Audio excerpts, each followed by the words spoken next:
Salam, saudara-saudari yang kekasih dalam nama Tuhan Yesus. Sebelum kita memulai ibadah kita, marilah kita satukan hati dan jiwa kita. Kita berdoa dalam hati kita masing-masing. Saat teduh dimulai.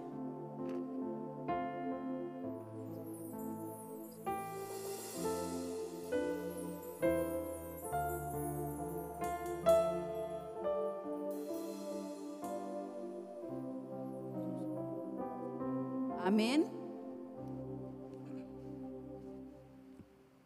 Kita puji Tuhan, kita bernyanyi dari Kidung Jemaat nomor 10 ayat 1 sampai ayat 3. Pujilah Tuhan Sang Raja.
Dalam nama Allah Bapa dan nama anaknya Tuhan Yesus Kristus dan nama Roh Kudus, kali langit dan bumi. Amin. Nyanyikanlah nyanyian baru bagi Tuhan, sebab Ia telah melakukan perbuatan-perbuatan yang ajaib. Tuhan telah memperkenalkan keselamatan yang daripadanya, telah menyatakan keadilannya di depan mata bangsa-bangsa. Keselamatan telah dikerjakan kepadanya oleh tangan kanannya, oleh lengannya yang kudus. Haleluya. Haleluya.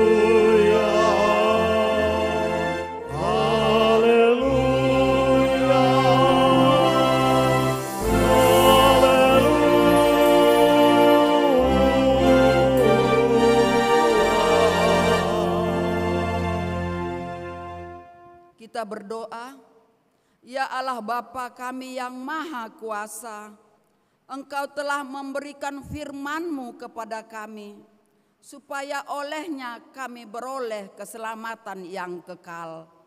Karena itu kami memohon kepadamu, berilah kekuatan dan keberanian kepada kami, untuk memberitakan dan menyatakan Injil kesukaan itu dengan perkataan dan perbuatan kami. Pimpin dan ajarlah kami agar kami jangan menyimpang dari kehendak-Mu, agar persekutuan yang Engkau karuniakan kepada kami semakin bertumbuh dan berbuah lebat demi kemuliaan-Mu. Dalam anak-Mu Yesus, Tuhan dan Juru Selamat dunia ini. Amin. Jemaat dipersilakan duduk.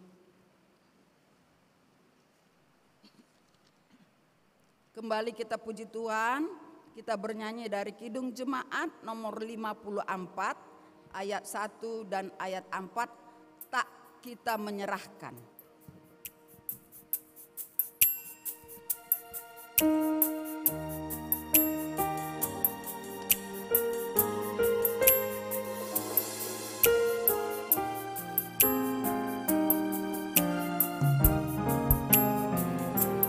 Tak kita menyerahkan kepada musuhnya,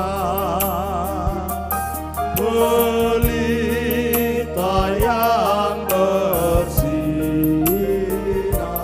di dalam dunia.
Marilah kita mendengar firman Tuhan sebagai pendahuluan khotbah pada Minggu Kantate hari ini yang tertulis dalam Kolose 3 ayat 15 sampai dengan ayat 17. Kolose 3 ayat 15 sampai dengan ayat 17 kita baca secara responsoria. Di ayat 17 kita baca bersama-sama. Hendaklah damai sejahtera Kristus memerintah dalam hatimu, karena untuk itulah kamu telah dipanggil menjadi satu tubuh dan bersyukurlah. Hendaklah perkataan Kristus diam dengan segala kekayaannya di antara kamu, sehingga kamu dengan segala hikmat mengajar dan menegur seorang akan yang lain, dan sambil menyanyikan mazmur dan puji-pujian dan nyanyian rohani, kamu mengucap syukur kepada Allah di dalam hatimu. Kita baca bersama. Dan segala sesuatu yang kamu lakukan dengan perkataan atau perbuatan, lakukanlah semuanya itu dalam nama Tuhan Yesus, sambil mengucap syukur oleh Dia kepada Allah Bapa kita. Demikian firman Tuhan. Berbahagialah setiap orang yang mendengar firman Allah, yang menghayati serta melakukannya. Amin. Kembali kita puji Tuhan, kita bernyanyi dari Kidung Jemaat nomor 29 ayat 1 sampai ayat 2, di muka Tuhan Yesus.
Saudara yang dikasihi Tuhan Yesus, dalam perjalanan hidup kita sepanjang minggu yang lalu, tentu kita tidak luput dari berbagai kesalahan dan dosa yang kita sengaja maupun tidak sengaja terhadap saudara-saudara kita maupun di tengah keluarga yang telah menyinggung perasaan dan melukai hati mereka, terlebih kepada Tuhan. Karena itu dengan segala kerendahan hati, marilah kita mengaku dan menyesali segala dosa dan kesalahan kita di hadapan Tuhan. Marilah kita memasuki saat teduh untuk berdoa di dalam hati kita masing-masing.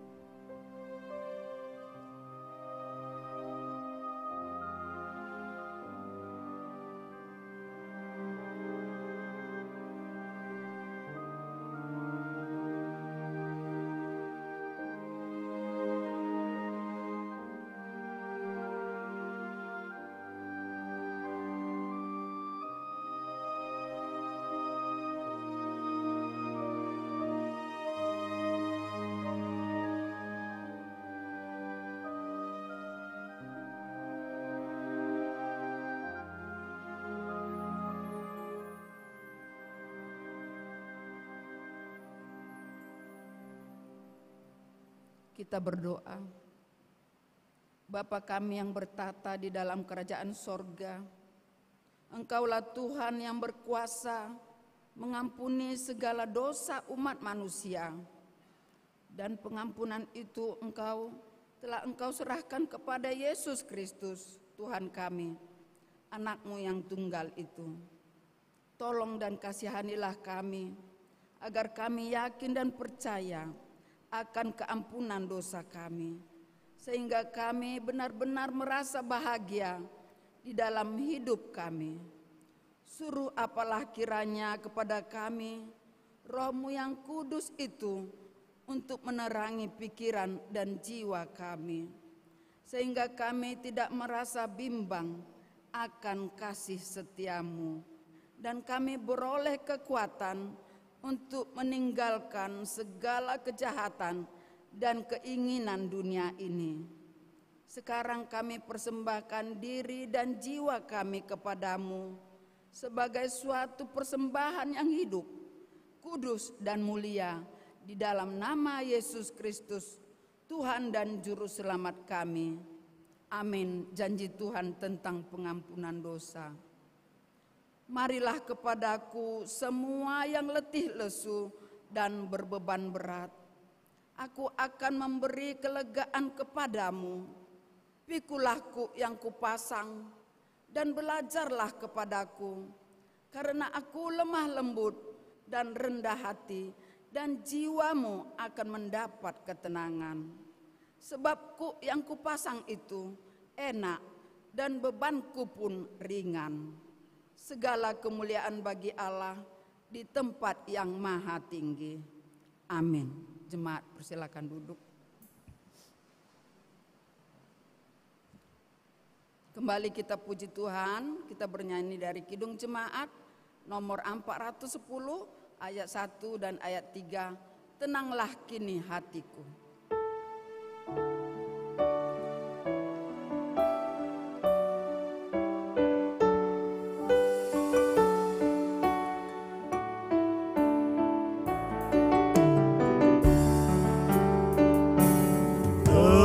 Tenanglah kini hatiku, Tuhan memimpin langkahku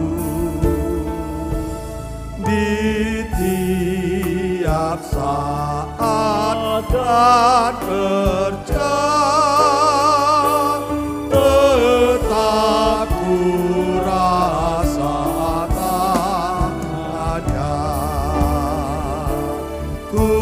Tuhanlah yang membimbingku, tanganku dipegang teguh. Hatiku berserah penuh, tanganku dipegang teguh. Aku sesalkan hidupku, betapa juga nasibku. Sebab Engkau tetap dekat, tanganmu ku pegang erat.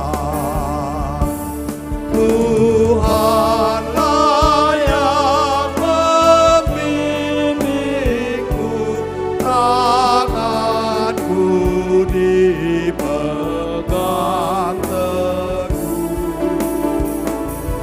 Hatiku berserah penuh, tanganku dipegang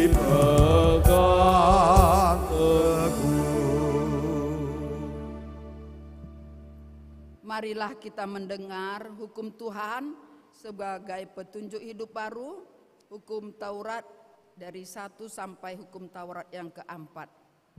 Hukum Taurat yang pertama, akulah Tuhan Allahmu, jangan ada padamu Allah lain di hadapanku. Jangan perbuat bagimu patung yang menyerupai apapun yang ada di langit, atau yang ada di bumi, atau yang ada di dalam air di bawah bumi, untuk disembah atau dituruti. Hukum yang ketiga, jangan menyebut nama Tuhan Allahmu dengan sembarangan, sebab Tuhan akan menghukum orang yang menyia-nyiakan namanya. Hukum Tuhan yang keempat, ingat dan kuduskanlah hari Sabat. 6 hari lamanya engkau akan bekerja dan melakukan segala pekerjaanmu.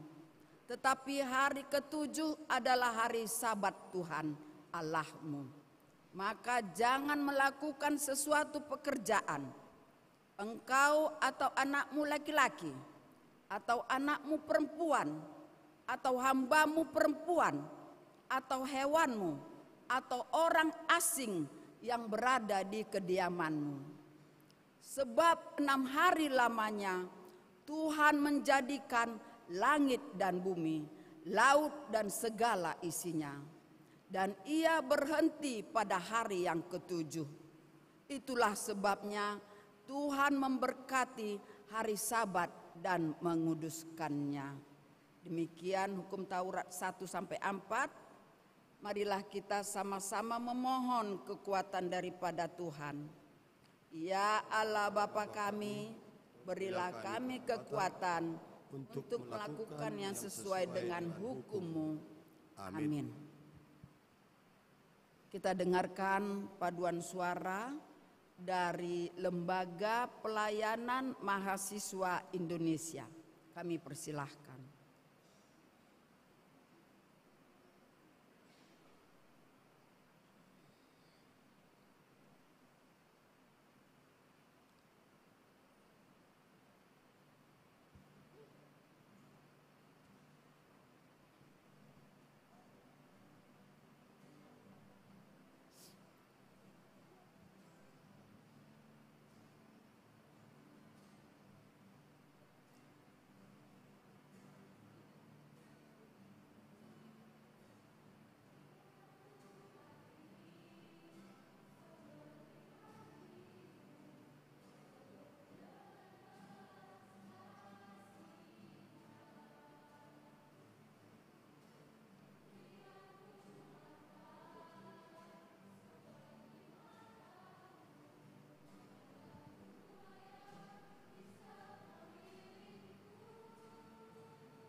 Kita puji Tuhan, kita bernyanyi dari Kidung Jemaat nomor 364 ayat 1, ayat 3 dan ayat 4, berserah kepada Yesus.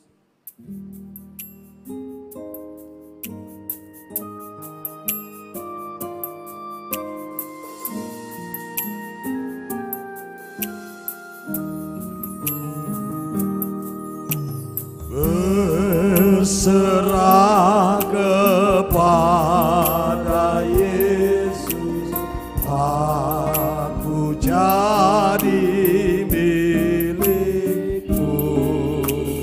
Bila rohmu meyakinkan bahwa kau pun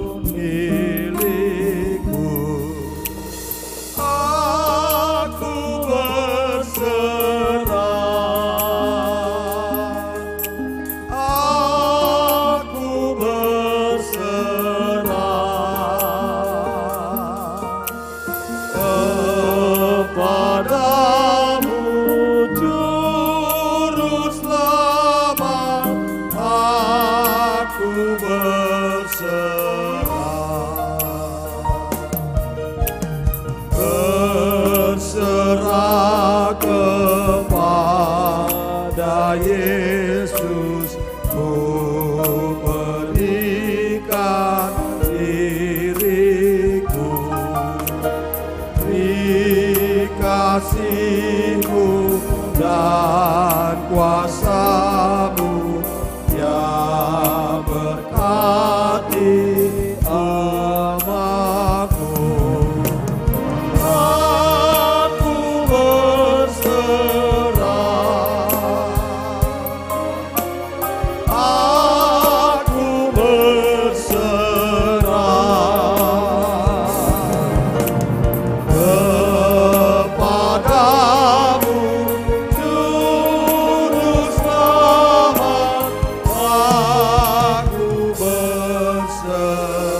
marilah kita bersaksi mengikrarkan pengakuan iman kita bersama jemaat pada segala abad di seluruh dunia ini. Kita ucapkan bersama.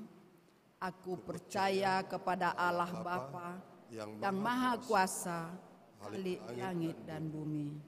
Aku percaya kepada Yesus Kristus, anaknya yang tunggal Tuhan kita, yang dikandung daripada Roh Kudus, lahir dari anak darah Maria, yang menderita di bawah pemerintahan Pontius Pilatus, disalibkan, mati dan dikuburkan, turun ke dalam kerajaan maut, pada hari yang ketiga, bangkit pula dari antara orang mati, naik ke surga, duduk di sebelah kanan Allah Bapa yang Maha Kuasa, dan akan datang dari sana untuk menghakimi orang yang hidup dan yang mati.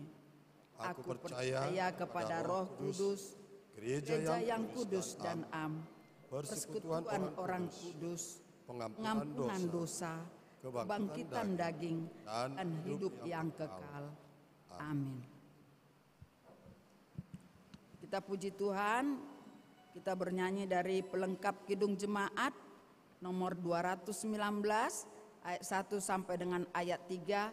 Di saat ini ku angkat tembang.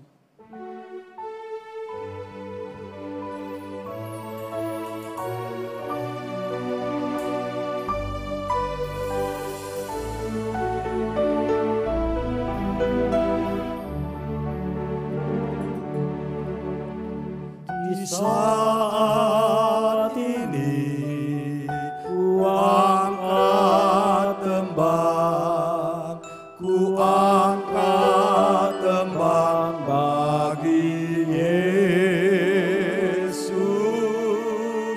Di saat ini ku ucap syukur, ku ucap syukur padamu.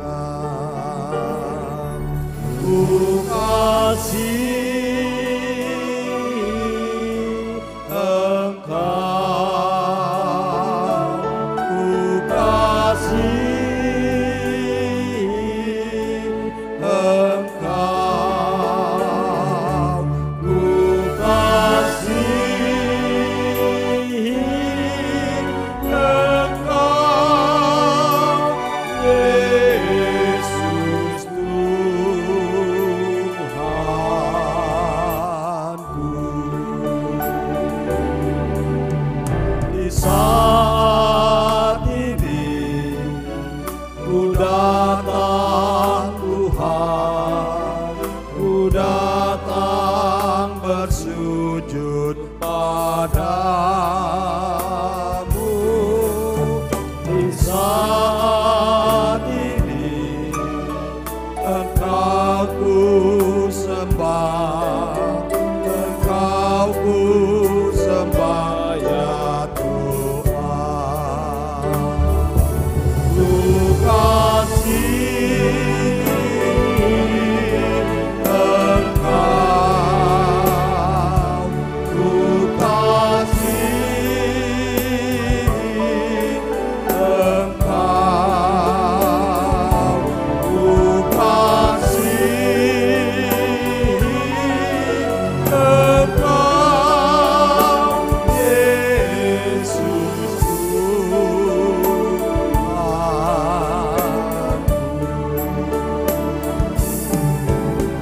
Di saat ini dengarlah Tuhan, dengarlah seruan doaku.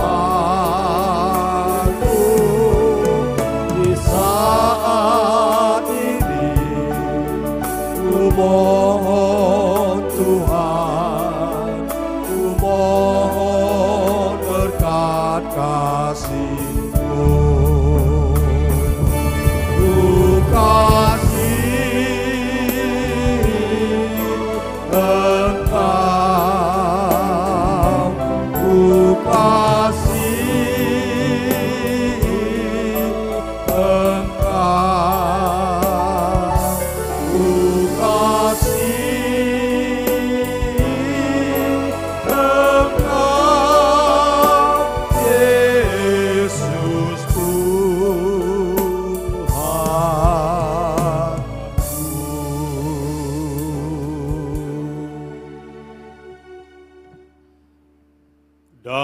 sejahtera dari Allah Bapa yang melampaui segala akal dan pikiran,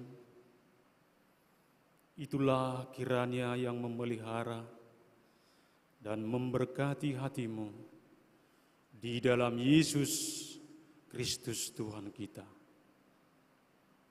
Amin. Shalom. Bapak, Ibu, dan saudara-saudari yang terkasih di dalam nama Tuhan Yesus Kristus, saat ini kita akan mendengarkan firman Tuhan dan menjadi santapan rohani kita yang tertulis di dalam 1 Tawarik 16 dimulai dari ayat 23 sampai ayat yang ke-28 dengan sebuah tema dikatakan, "Bernyanyilah bagi Tuhan, hai segenap bumi." Demikian firman Tuhan akan saya perdengarkan di tengah-tengah kita pada saat ini. Bernyanyilah bagi Tuhan, hai segenap bumi. Kabarkanlah keselamatan yang daripadanya dari hari ke hari. Ceritakanlah kemuliaannya di antara bangsa-bangsa dan perbuatan-perbuatannya yang ajaib di antara segala suku bangsa. Sebab besar Tuhan dan terpuji sangat, dan lebih dahsyat Ia daripada segala Allah. Sebab segala Allah bangsa-bangsa adalah berhala, tetapi Tuhanlah yang menjadikan langit. Keagungan dan semarak ada di hadapannya, kekuatan dan sukacita ada di tempatnya. Kepada Tuhan, hai suku-suku bangsa, kepada Tuhan sajalah kemuliaan dan kekuatan. Demikian firman Tuhan. Bapak, Ibu, dan saudara-saudari yang terkasih di dalam nama Tuhan Yesus Kristus, faktor apakah yang mendorong Daud dan Asaf dan saudara-saudaranya untuk bernyanyi bersyukur kepada Tuhan? Faktor apakah yang mendorong? Apakah karena Daud dan juga Asaf dan juga saudara-saudaranya karena memiliki potensi bernyanyi dan bermusik, makanya mereka bernyanyi atau bersyukur kepada Tuhan?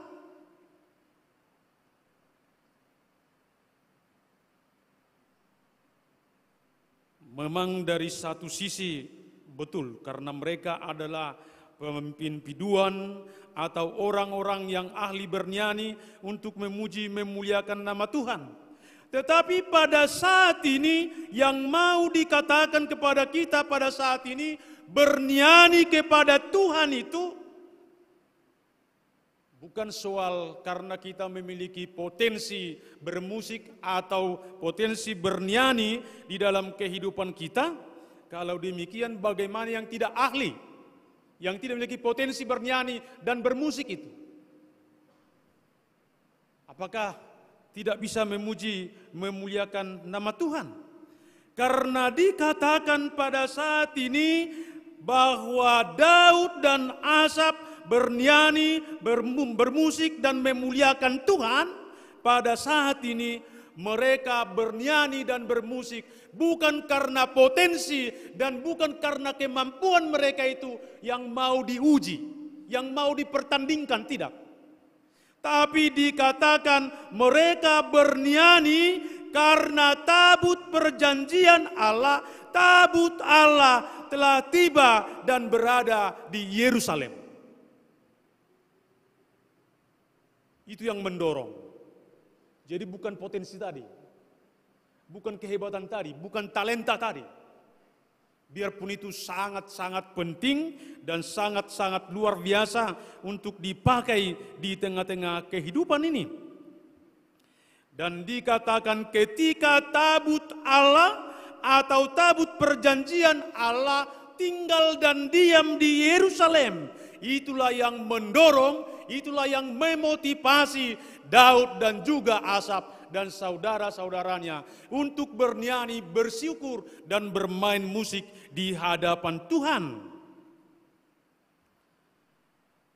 Jadi Bapak dan Ibu yang terkasih di dalam nama Tuhan Yesus Kristus, tabut perjanjian Allah atau tabut Allah, yaitu kedua loh batu yang diterima Musa dari Tuhan, itulah yang hadir dan tinggal di Yerusalem. Ingat, di mana Tuhan hadir melalui firman-Nya, melalui perkataannya, maka di situ akan terjadi berkat, kuasa, dan kemurahan yang sangat luar biasa dari Tuhan bagi orang-orang percaya. Itulah sebabnya dikatakan di dalam 1 Tawarik 13 ayat 14, 3 bulan lamanya tabut perjanjian Allah itu tinggal pada keluarga Obed-Edom di rumahnya, dan Tuhan memberkati keluarga Obed-Edom dan segala yang dimilikinya. Bayangkan itu. Ketika firman Tuhan tinggal dan diam di keluarga Obed-Edom, di rumahnya, Tuhan memberkati keluarga dan keturunannya dan segala yang dimilikinya diberkati oleh Tuhan. Jadi setiap pujian, setiap musik, setiap nyanyian yang sudah didasarkan oleh firman Tuhan pasti menjadi pujian dan musik yang sangat berkenan di hadapan Tuhan. Jadi biarpun kita ahli bernyanyi, ahli kita bermusik, tapi jika itu tidak didasarkan kepada firman Tuhan, maka pujian kita itu hanya pujian seperti wajah tanpa pernah membawa satu kuasa atau membawa hal yang luar biasa di tengah-tengah kehidupan itu. Itulah sebabnya Daud mengajak Asaf dan saudara-saudaranya, dan kita pada saat ini dikatakan bernyanyilah bagi Tuhan. Bernyanyilah bagi Tuhan. Tetapi mengapa kita diajak bernyanyi kepada Tuhan pada saat ini? Tidakkah itu hanya pada zaman Daud? Tapi saat ini katakan bernyanyilah kepada Tuhan. Mengapa? Karena melalui nyanyian itu nama Tuhan dipermuliakan. Melalui nyanyian dan musik itu dikatakan Tuhan berkenan dalam hal itu. Bahkan dikatakan dalam Mazmur 22 ayat 4 dikatakan, Engkau yang Maha Kudus bersemayam di atas puji-pujian orang Israel. Coba kita bayangkan, Tuhan bersemayam, Tuhan bertahta di atas puji-pujian, di atas nyanyian. Saya pernah menyaksikan ada satu grup kecil yang melakukan soal pelepasan. Itu pelepasan okultisme, dan yang kedua untuk melakukan penyembuhan. Mereka di dalam persekutuan itu melakukan penyembuhan dan pelepasan itu. Tidak ada yang tidak dilakukan mereka, hanya bermusik dan hanya bernyanyi. Nyanyiannya pun hanya satu, ku menang di dalam Yesus Tuhan. Saya melihat dan mata saya memplototi itu, dalam waktu setengah jam, 1 jam mereka bernyanyi, maka kuasa atau orang-orang yang kesurupan itu disembuhkan. Karena apa? Karena mereka begitu percaya dan sungguh-sungguh yakin bahwa dengan bernyanyi, karena sudah mengenal firman Tuhan, karena sudah hidup di dalam firman Tuhan, itu akan mendatangkan kuasa yang sangat luar biasa di tengah-tengah kehidupan ini. Makanya dikatakan ketika Daud memainkan kecapinya, maka Saul ditinggalkan roh jahat dan roh Tuhan nyata di dalam kehidupan daripada Saul. Makanya setiap pujian, setiap nyanyian, setiap musik yang didasarkan kepada firman Tuhan akan membawakan kuasa yang sangat luar biasa di tengah-tengah kehidupan ini. Makanya saya sering mengatakan bahwa nyanyian, pujian, dan juga musik itu dapat mencerdaskan hati, dapat mencerdaskan logika, bahkan dapat mencerdaskan daripada roh kita untuk mengalami kasih, kemurahan, dan kuasa Tuhan itu di dalam kehidupan ini. Makanya coba kita renungkan pada saat ini. Ketika kita di dalam ibadah kita, khususnya di Protestan kita lihat bahwa nyanyianlah yang mendominasi ibadah kita. Mengapa? Karena memang harus kita akui melalui nyanyian dan pujian itu atau melalui musik adalah sarana yang paling efektif untuk dapat mengungkapkan, untuk dapat menyatakan perasaan, emosi, dan juga sukacita, iman, pengharapan kita dinyatakan di dalam nyanyian dan pujian. Makanya kita lihat di tengah-tengah kehidupan kita ini, tidak tahu pun dia bernyanyi, tapi dia pasti suka mendengarkan nyanyian. Coba kita lihat kalau ada lagu-lagu yang populer. Apalagi lagu itu dapat mencakup perasaan, pikiran, dan juga yang kita rasakan. Maka itu bisa kita nyanyikan berkali-kali di dalam kehidupan kita.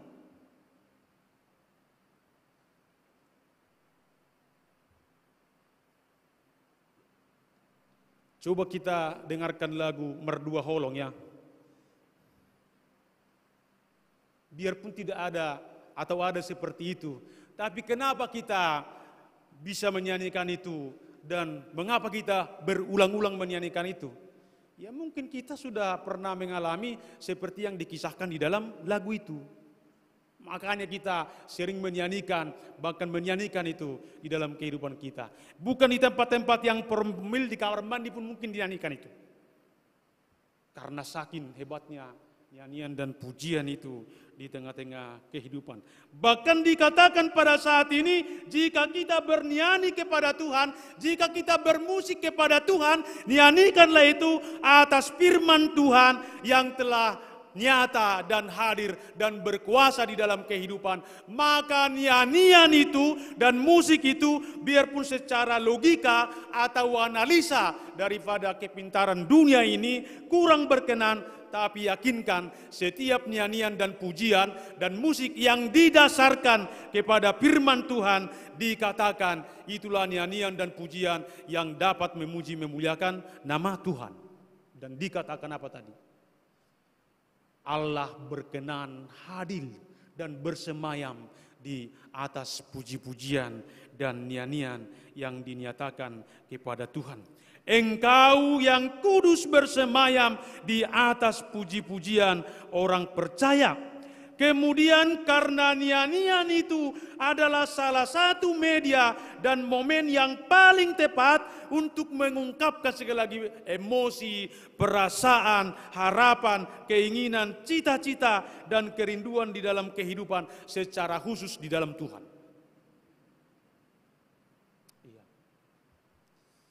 Saya kadang-kadang agak miris melihat beberapa ibadah. Contohnya, mungkin di Padang Bulan ini enggak ada seperti itu ya. Siap dia berkor, mungkin karena sudah mengikuti minggu pagi, dia siang berkor. Siap dia berkor langsung pulang. Loh, apa hanya suaranya yang dipersembahkan untuk memuji Tuhan? Atau apakah itu artis yang dibayar, siap 5 kali show, pulang dia? Dan pemain musik pun sering seperti itu.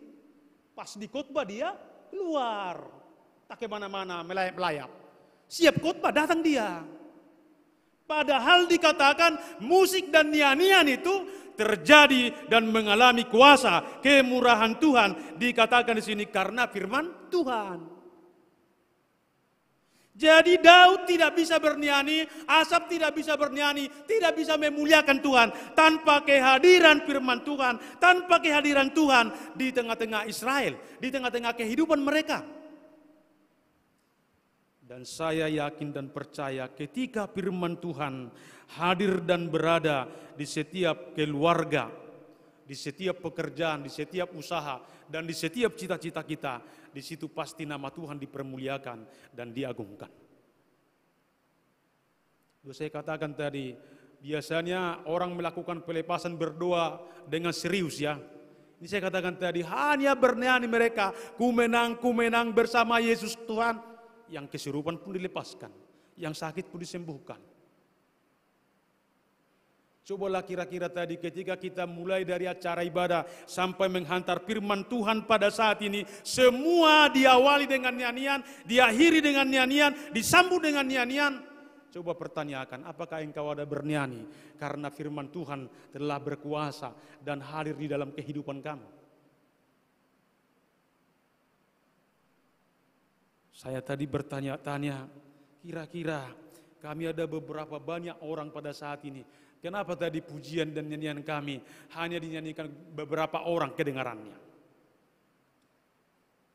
Dan coba kalau kita datang beribadah seperti ini, kamu datang udah bernyanyi kawan-kawan, kamu diam, tidak bernyanyi. Kamu datang tapi tidak memuji Tuhan melalui puji-pujian yang sudah disediakan pada saat ini. Kira-kira apa tujuanmu mau datang kemari? Tapi kecuali kamu sakit gigi nggak apa-apa lah. Nggak usah bernyanyi karena tambah jelek nampaknya kalau sakit gigi bernyanyi. Tapi dikatakan nyanyian itu dan musik itu membawa kuasa yang sangat luar biasa. Bahkan nyanyian dan musik itu juga bisa kita pakai untuk melawan musuh, menghadapi musuh di tengah-tengah kehidupan ini. Buktinya orang Israel untuk merebutkan tembok Jericho hanya bernyanyi mengelilingi Jericho dan semua temboknya hancur.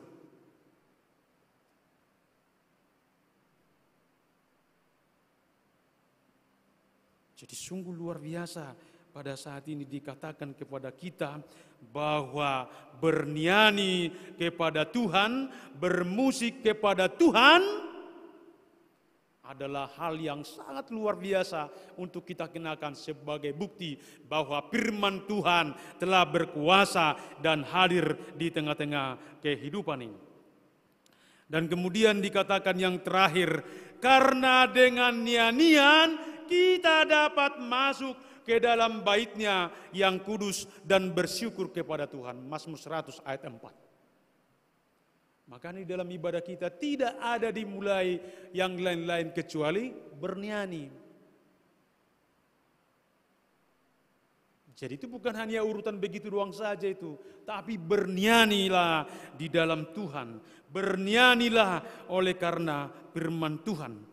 Dan yang terakhir dikatakan bahwa bernyanyi kepada Tuhan adalah karena Tuhan yang berkuasa atas semua ciptaannya. Seperti dikatakan pada ayat 25 dan 26. Karena Tuhan itu besar dan dahsyat yang melebihi Tuhan yang ada di dalam dunia ini.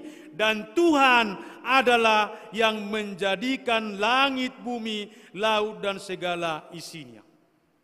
Karena itu kita bernyanyi. Karena itu kita bermusik kepada Dia. Jadi tidak ada yang diterima Dia daripada kita. Ucapan syukur kita, tindakan kita, persembahan kita yang termahal bagi Dia adalah bernyanyi dan juga bermusik kepada Tuhan.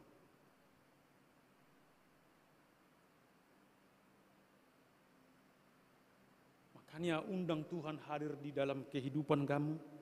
Undang Tuhan hadir di tengah-tengah persekutuanmu. Undang Tuhan hadir di tengah-tengah keluargamu. Dan di tengah-tengah semua aktivitas kehidupan kamu itu dikatakan bernyanyilah. bermusiklah kepada Tuhan. Makanya dikatakan semua orang dapat menyanyikan lagu rohani, tapi belum tentu dia rohani. Tapi orang-orang yang rohani pasti menyanyikan lagu-lagu rohani. Saya kadang, seberapa jauhkah nyanyian kepada Tuhan itu mempengaruhi kehidupan kita? Saya pernah menonton di pesta pernikahan atau pesta apalah itu, ketika manupahi kasih lalu dibuat musik. Pertama-tama dibuatlah lagu rohani, ku menang atau dalam Yesus kita bersaudara, dinyanyikanlah itu. Tapi sangat sedikit saya lihat yang bergoyang tubuhnya atau apa. Tapi ketika dinyanyikan Gadis Melayu, wah, yang kurus, yang gemuk pun manortori semua di situ. Luar biasa ini pikirku. Masa lebih berpengaruh lagu Gadis Melayu daripada nyanyian kepada Tuhan? Yang mau saya katakan kepada kita, bagaimana nyanyian itu mempengaruhi kehidupan kita. Bahkan yang paling uniknya, pernah saya perhatikan di pesta, ketika dinyanyikan dalam waktu manupahi itu, dalam ku menang bersama Tuhan, atau di dalam Yesus kita bersaudara, itulah contohnya nyanyian rohani. Tapi ketika itu dinyanyikan Gadis Melayu, saya katakan tadi, yang gila pun ikut manortori. Oh, hebat kali ini lagu ini, Gadis Melayu ini, apa pikiran itu? Tapi kenapa lagu rohani? Saya pikir tadi seandainya dimasukkan satu lagu Batak di sini, contohnya Horona Terpilit, saya pikir semangat kita menyanyikan pasti lebih daripada yang lain. Karena apa? Karena itu yang mendominasi kehidupan kita. Masa pujian nyanyian kepada Tuhan tidak bisa kita nyanyikan dengan bagus. Saya tadi memperhatikan dari depan, mudah-mudahanlah saya katakan karena sakit gigi dia, mulai dari masuk sampai naik ke altar itu, saya mulutnya tetap diam. Ngapain datang ini pikir?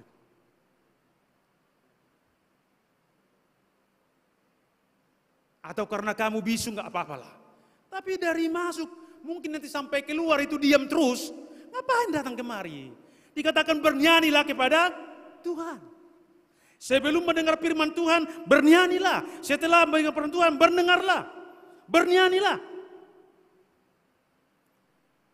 Jadi Bapak dan Ibu yang terkasih di dalam nama Tuhan Yesus Kristus, mengapa harus bernyanyi kepada Tuhan dengan segenap bumi ini? Itulah yang mau dikatakan firman Tuhan kepada kita pada saat ini. Dan firman Tuhan memberikan 3 jawaban yang begitu indah. Mengapa kita harus bernyanyi kepada Tuhan dengan segenap bumi. Yang pertama dikatakan, supaya keselamatan dari Tuhan terkabarkan dari hari ke hari. Supaya keselamatan terkabarkan dari hari ke hari. Saya yakin kalau kita menghafal firman Tuhan, 1 ayat begitu sulit. Tapi kalau kita menghafal nyanyian, 2 ayat pun, 2 bait pun pasti bisa. Betul kan? Iya. Apalagi di zaman sekarang ini, salah satu nyanyian contohnya yang begitu viral, itu bisa terjadi, diketahui oleh semua orang, dari sini sampai ke ujung. Dengan melalui media sosial yang dibagikan ini. Lagunya bagus, lagunya bagus, lagunya bagus. Jadi saat ini Bapak dan Ibu yang terkasih di dalam nama Tuhan Yesus kita, jika kita bernyanyi kepada Tuhan, jika kita menyatakan musik di hadapan Tuhan, dikatakan supaya keselamatan yang dari Tuhan dapat terkabarkan dari hari ke hari sampai ke ujung bumi ini. Jadi bukan hanya melampiaskan emosi kita ya, enggak. Melampiaskan kesukaan kita, melampiaskan talenta kita, enggak. Tapi supaya nama Tuhan, supaya keselamatan yang dari Tuhan dinyatakan sampai ke ujung bumi di dalam kehidupan hari per hari di tengah-tengah kehidupan kita. Jadi dikatakan dalam situasi, dalam keadaan, dalam apapun yang kita hadapi di tengah-tengah kehidupan ini, bertuhanlah kepada Tuhan melalui nyanyian dan juga segala yang berbunyi di dalam kehidupan kamu.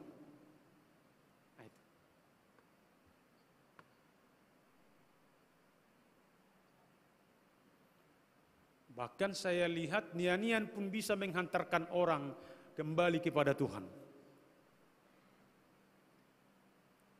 Ada pernah seorang ibu yang berusia 95 tahun. 15 tahun dia di tempat tidur. Tapi di akhir hidupnya yang dimintakan dia kepada pendeta dan juga anak-anaknya pada saat ini, tidak ada yang kuminta apapun dari kalian semua. Saya enggak butuh makanan, saya enggak butuh si panganon, katanya pula itu. Yang kubutuhkan, kita semua dapat bernyanyi sampai 3 kali berulang-ulang. Itu nyanyian Yesus ngoluni tordiku.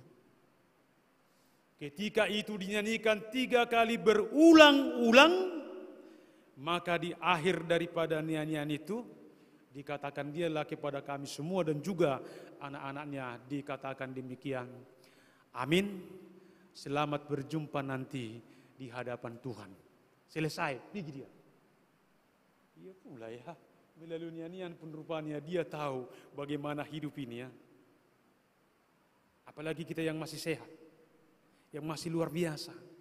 Lihat di situ bagaimana kuasa dan kemurahan Tuhan. Pokoknya ketika kita bernyanyi, apakah nyanyianmu itu kurang bagus atau bagus sekali, apakah itu talentamu atau tidak, tapi dikatakan bernyanyilah untuk memberitakan keselamatan yang daripada Tuhan, seperti yang dinyatakan oleh Daud dan Asaf.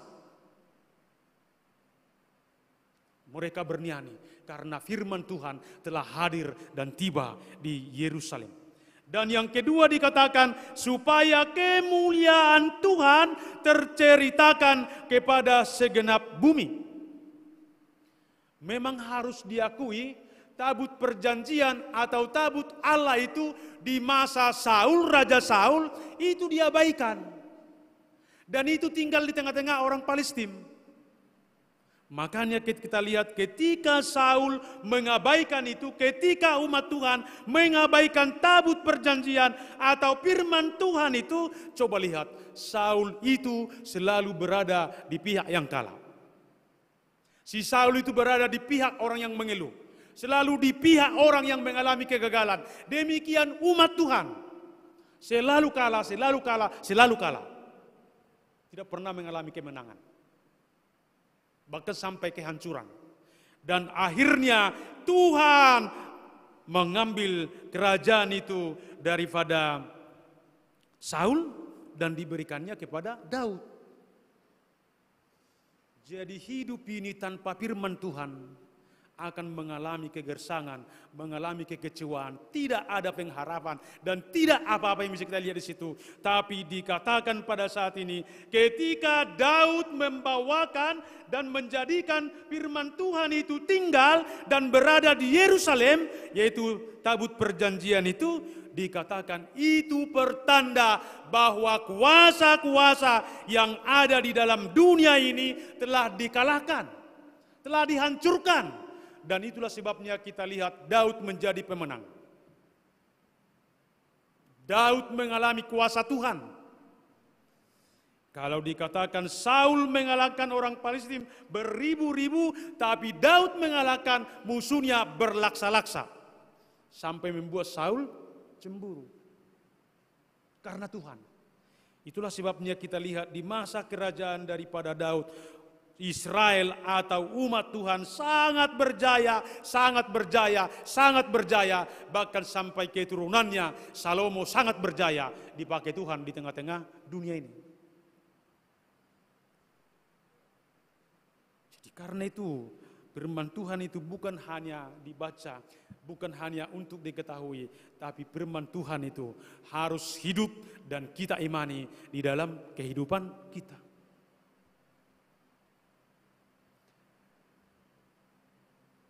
Saya pernah melihat seorang gadis yang katakanlah gangguan saraf dia selama 10 tahun. Bahkan dia sudah dipasung dia karena sudah membuat ribut. Tapi ada seorang penginjil, bukan pendeta dia, mungkin evangelis di konteks GKPI atau penginjil lah namanya itu. Dan itu terjadi di Korea ketika kami sana melaksanakan penelitian tentang pertumbuhan gereja. Dan dikatakan dia, ketika aku 8 tahun dipasung, saya hanya dikunjungi seorang penginjil yang memberikan kepada saya firman Tuhan Mazmur 23. Asal datang dia dibawa, asal datang dia dibawa, asal datang dia dibawa. Akhirnya ke-20 kali dibawa, tertariklah yang gila ini membaca yang Mazmur 23 ini. Dan dikatakan dia bacalah itu Mazmur 23 itu sampai 40 kali. Maka ke-40 kali dia menyaksikan Tuhan menjamah dia, Tuhan menyembuhkan dia tanpa pertolongan orang lain. Itulah hebatnya kuasa Tuhan. Firman Tuhan berkuasa dan terjadi di dalam kehidupan kita. Dan saya yakin semua kita yang hadir pada saat ini soal firman Tuhan begitu banyak kita ketahui. Tapi persoalannya apakah kita mempercayai itu berkuasa di dalam kehidupan kita. Ketika firman Tuhan berkuasa, pasti kita diajak bernyanyi. Ketika firman Tuhan berkuasa, pasti kita diajak bermusik kepada Dia. Ketika firman Tuhan berkuasa di dalam kehidupan kita, maka dikatakan pada saat ini, disitulah kita akan mengalami kuasa Tuhan di dalam semua kehidupan itu. Jadi bukan hanya di gereja saja kita mendengarkan firman Tuhan, tapi aplikasikan itu di tengah-tengah kehidupan ini. Itulah sebabnya dikatakan tadi, ketika firman Tuhan, tabut perjanjian itu tinggal di rumah Obed, dikatakan semua yang ada, semua keturunan daripada Obed diberkati Tuhan. Hanya 3 bulan loh, tabut perjanjian itu ada. Coba saya tanya, sudah berapa lama Alkitab ada di rumahmu? Ada enggak pengaruhnya sama kamu? Ada pengaruh sama kehidupan kamu? Bahkan mungkin setiap hari kau bawa firman Tuhan melalui HP-mu, Android-mu. Tapi adakah firman Tuhan itu kita percayai di dalam kehidupan kita? Adakah itu kita fungsikan di dalam kehidupan kita?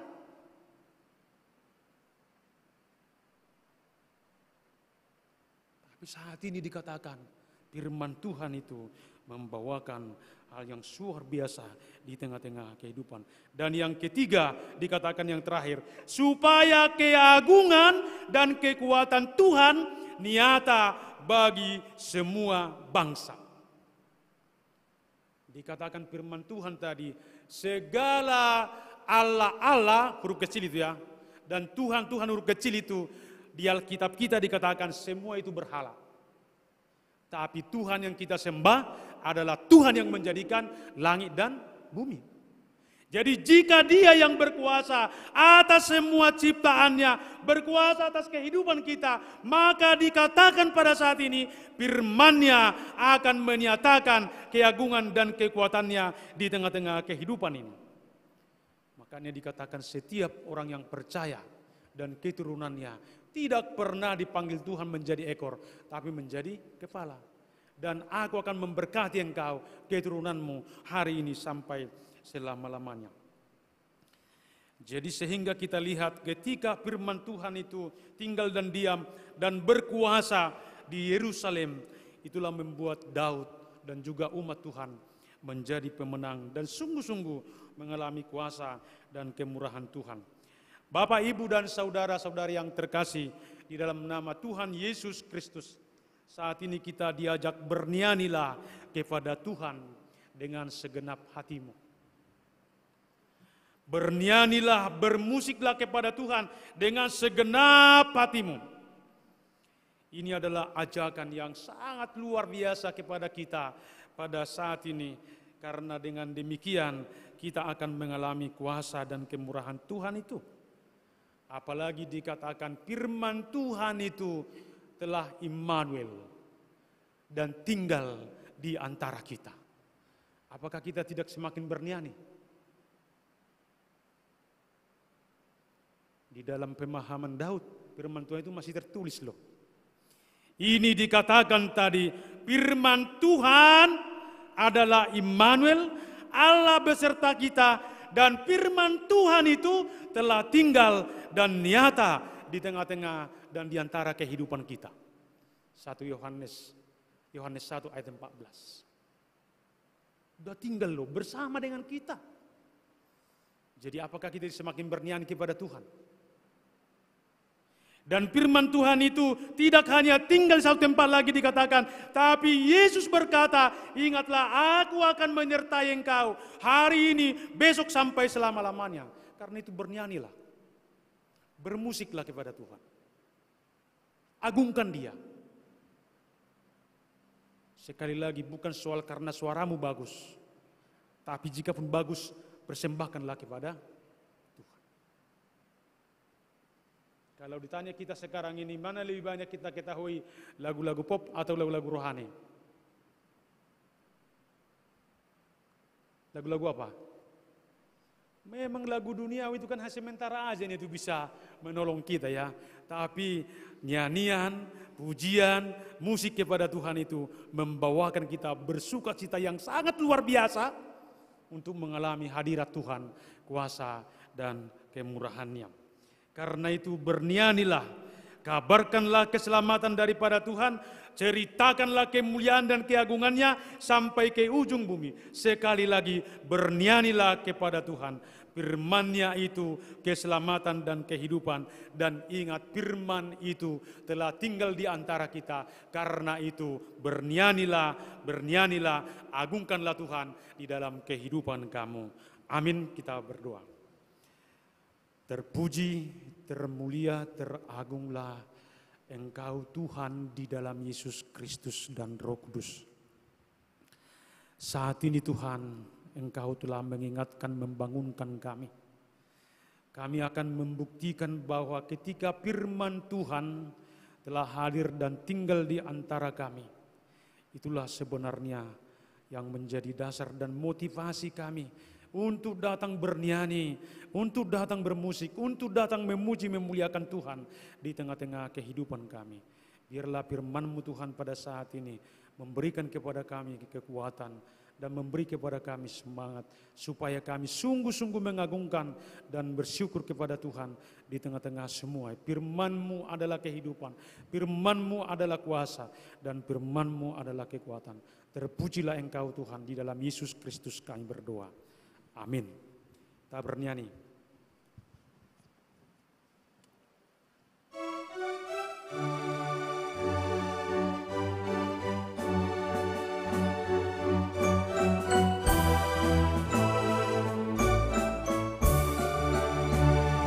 Ku berbahagia, yakin teguh, Yesus abadi kepunyaanku. Aku warisnya, ku ditebus, ciptaan baru Roh Kudus. Aku bernyanyi bahagia, memuji Yesus selamanya. Aku bernyanyi bahagia, memuji Yesus selamanya. Hasrat sempurna, nikmat penuh, suka surgawi melimpahiku. Lagu malaikat amat merdu, kasih dan rahmat besertaku. Aku bernyanyi bahagia memuji Yesus selamanya. Aku bernyanyi bahagia memuji Yesus selamanya. Meliaki 3 ayat 10, itulah firman Tuhan yang menjadi dasar iman kita untuk memberi persembahan. Demikian firman Tuhan, bawalah seluruh persembahan perpuluhan itu ke dalam rumah perbendaharaan, supaya ada persediaan makanan di rumahku.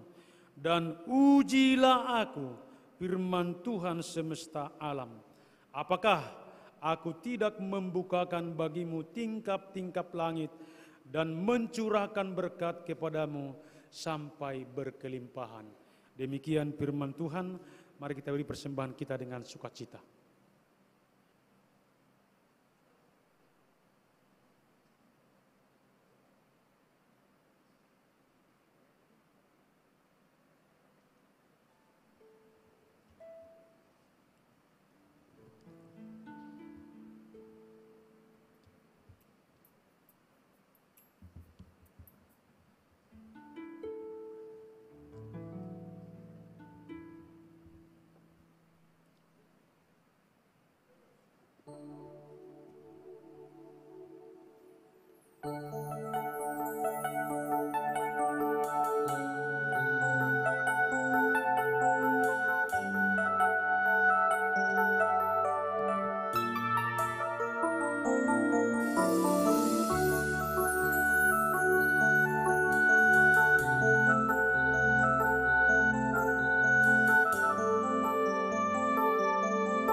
Jemaat kami undang untuk bangkit berdiri.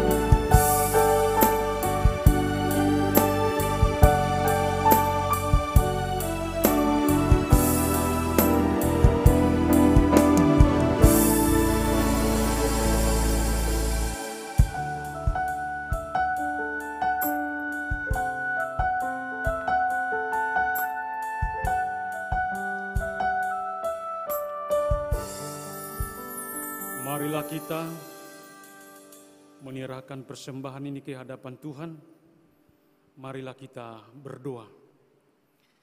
Ya Allah Bapa kami yang ada di sorga, kami mengaku dengan setulus hati, Engkaulah sumber segala berkat dan karunia dalam hidup kami.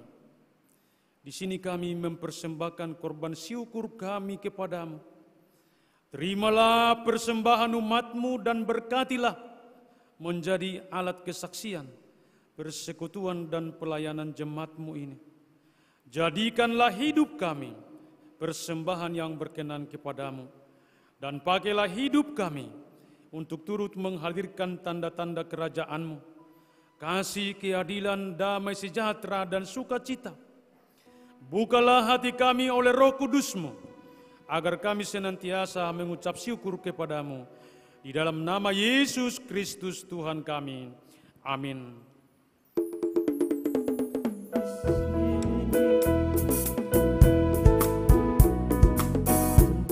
Hidupku semoga berkenan, berapalah nilainya Tuhan dibandingkan berkat-Mu yang telah Kau limpahkan. Terimalah Tuhan, oh terimalah Tuhan. Bapa kami yang di sorga, dikuduskanlah nama-Mu, datanglah kerajaan-Mu, jadilah kehendak-Mu di bumi seperti di sorga. Berikanlah kami pada hari ini makanan kami yang secukupnya, dan ampunilah kami akan kesalahan kami, seperti kami juga mengampuni orang yang bersalah kepada kami. Dan janganlah membawa kami ke dalam pencobaan, tetapi lepaskanlah kami dari yang jahat. Karena Engkau punya kerajaan dan kekuasaan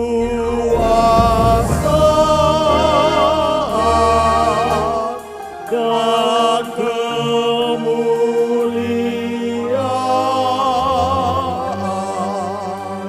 sampai selama-lamanya.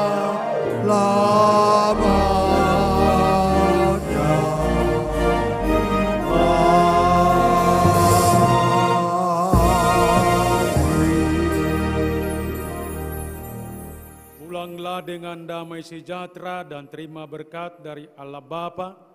Tuhan memberkati dan melindungi engkau. Tuhan menyinari engkau dengan wajah-Nya dan memberi engkau kasih karunia.